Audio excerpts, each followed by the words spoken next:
You excited as I am for chapter 48 of the Tale of Despereaux? Despereaux's with a rat the last time we left. I can't wait to find out what happens next.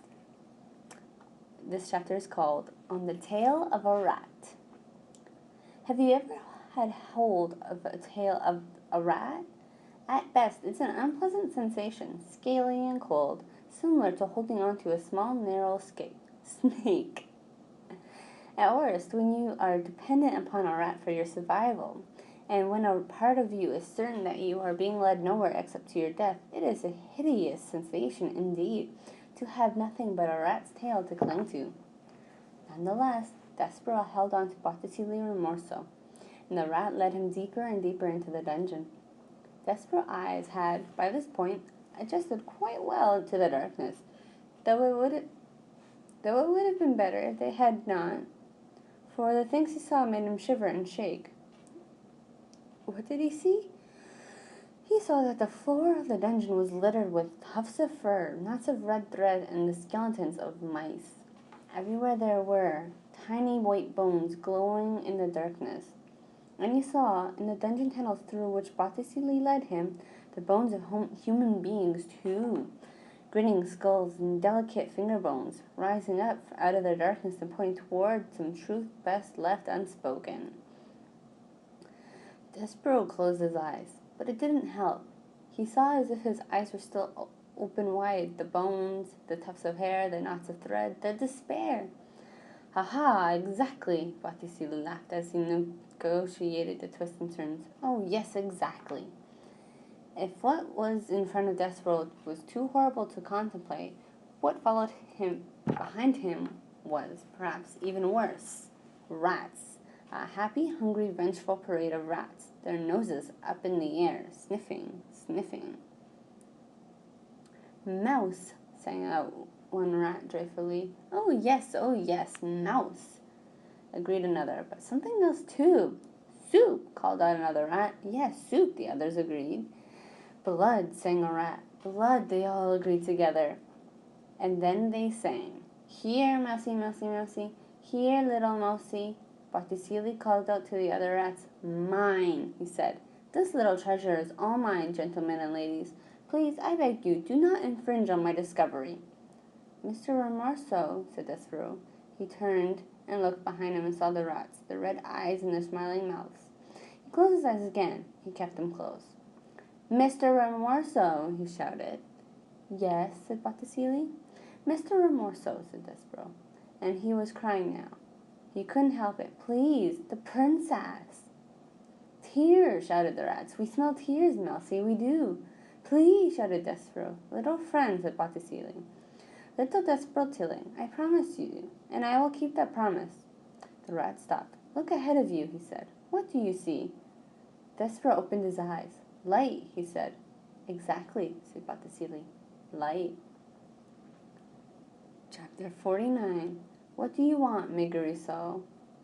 Again, reader, we must go backward before we go forward. We must consider for a moment what had occurred with the rat and the servant girl and the princess down in the dungeon before Despereaux made his way to them. What happened was this. Roscuro led the P and Meg deep into the dungeon to a hidden chamber, and there he directed Meg to put the princess in chains. "Go," said Meg.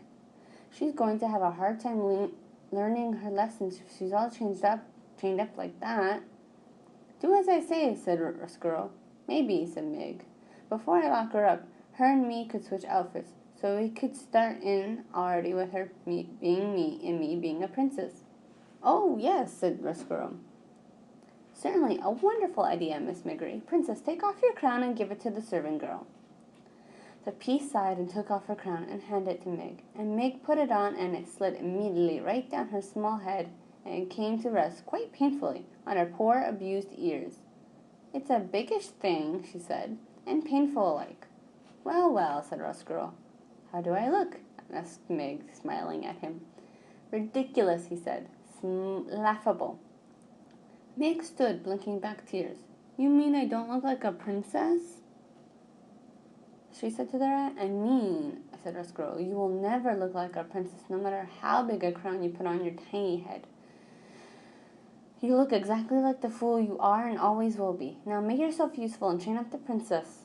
Dress-up time is over.